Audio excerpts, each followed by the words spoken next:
ശ്രീനഗറിലെ മൂന്നാം ദിവസത്തെ ഞങ്ങളുടെ യാത്ര ഗുൽമാർഗിലേക്കാണ്. മെഡോ ഓഫ് ഫ്ലവേഴ്സ് എന്നാണ് ഗുൽമാർഗ് അറിയപ്പെടുന്നത്. എന്നിരുന്നാലും ഏറ്റവും കൂടുതൽ സഞ്ചാരികൾ ഇവിടെ എത്തുന്നത് മഞ്ഞുകാലത്താണ്. മഞ്ഞിൽ കളിക്കാനും മഞ്ഞുവീഴ്ച കാണാനുമാണ്. സമുദ്രനിരപ്പിൽ നിന്ന് 8000-ലധികം അടി ഉയരത്തിലാണ് ഗുൽമാർഗ് സ്ഥിതി ചെയ്യുന്നത്.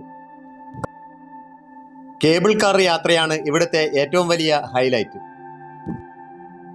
2 ഫേസുകളായിട്ടാണ് നമുക്ക് കേബിൾ യാത്ര നടത്താനാവുക. ആദ്യത്തെ ഫേസ് 8000 അടി ഉയരത്തിൽ നിന്ന് 10,000 അടി ഉയരത്തിലേക്കാണ്. രണ്ടാം ഘട്ടം ഇവിടെ നിന്ന് 14,000 അടി ഉയരത്തിലേക്കാണ്. ലോകത്തിലെ ഏറ്റവും ദൈർഘ്യമുള്ള രണ്ടാമത്തേതും ഏറ്റവും ഉയരത്തിലുള്ളതുമാണ് ഈ കേബിൾ കാർ.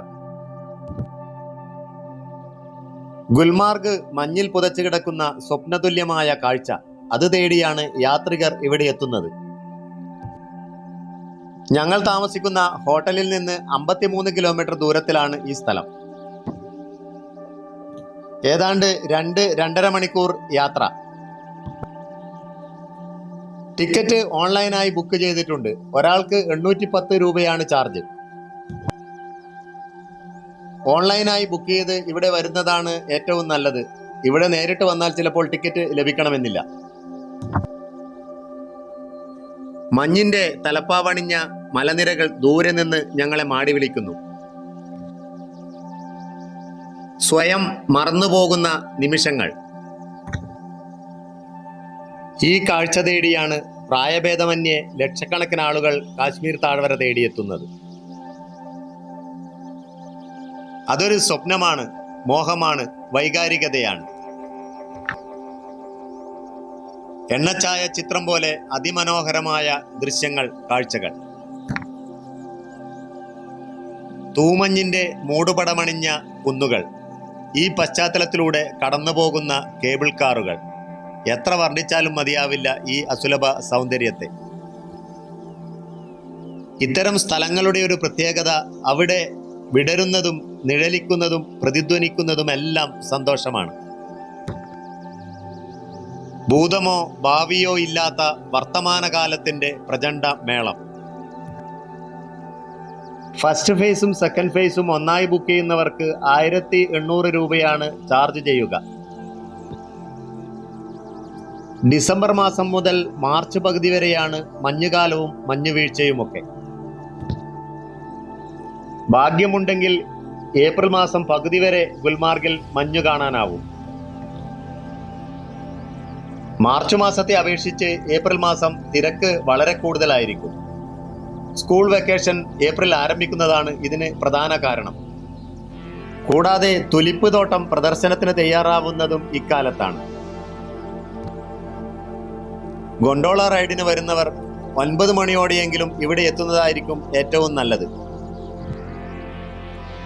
ശ്രീനഗറിലെ ഹോട്ടലുകളിൽ പ്രഭാത ഭക്ഷണം ആരംഭിക്കുന്നത് 8 മുതൽ 8:30 വരെയാണ്. ഇതൊക്കെ കഴിഞ്ഞ് ഗുൽമാർഗിലേക്ക് എത്തുമ്പോഴേക്കും സമയം ഏതാണ്ട് 12 മണി കഴിഞ്ഞിരിക്കും. രാവിലെ ഒരു 7 മണിയാവുമ്പോഴേക്കെങ്കിലും പ്രഭാത ഭക്ഷണം പാർസലായി തരാൻ ഞാൻ ഹോട്ടലുകാരോട് ഒരു റിക്വസ്റ്റ് നടത്തി. പാർസൽ കിട്ടിയ ഉടനെ തന്നെ ഞങ്ങൾ റൂമിലേക്ക് പോയി ഭക്ഷണം കഴിച്ച് യാത്രയ്ക്ക് തയ്യാറായി. വഴിയിൽ വെച്ച് ഒരു ചായയൊക്കെ കുടിച്ച് ഏതാണ്ട് 10:30 ആവുമ്പോഴേക്ക് തന്നെ ഞങ്ങൾ ഗുൽമാർഗിലെത്തി.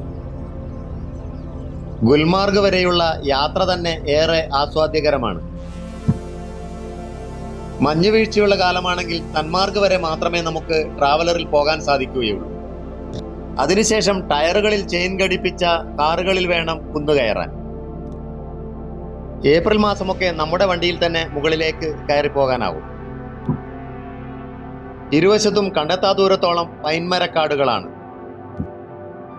നമ്മുടെ തേക്കിനോളം ഈടും വിലയുമുള്ള മരങ്ങളാണിവ. ഹൗസ് ബോട്ട് നിർമ്മാണത്തിനും കെട്ടിടങ്ങളുടെ ഭിത്തി അലങ്കരിക്കുന്നതിനുമൊക്കെ ഇത് ഉപയോഗിക്കുന്നു. മുകളിലേക്ക് കയറുന്തോറും ഹെയർപിൻ വളവുകൾ കൂടിക്കൂടി വരും. താങ്ങാൻ പറ്റുന്നത്രയും തണുപ്പ് മാത്രമേയുള്ളൂ. തെർമൽ വെയർ ധരിച്ചതിനാൽ തണുപ്പ് അറിയുന്നതേയില്ല. തന്മാർഗിൽ നിന്ന് ബൂട്ട് മാത്രമാണ് വാടകയ്ക്കെടുത്തത്. ഗുൽമാർഗ് പാർക്കിങ്ങിൽ നിന്ന് 1/2 കിലോമീറ്ററോളം നടന്നിട്ട് വേണം ഗൊണ്ടോള സ്റ്റേഷനിലെത്താൻ. ഇന്നത്തെ വീഡിയോ ഇഷ്ടമായെങ്കിൽ സബ്സ്ക്രൈബ് ചെയ്യുക, ഷെയർ ചെയ്യുക, ലൈക്ക് ചെയ്യുക, കമന്റ് ചെയ്യുക. മറ്റൊരു വീഡിയോയുമായി വീണ്ടും കാണും വരേക്കും ഗുഡ് ബൈ.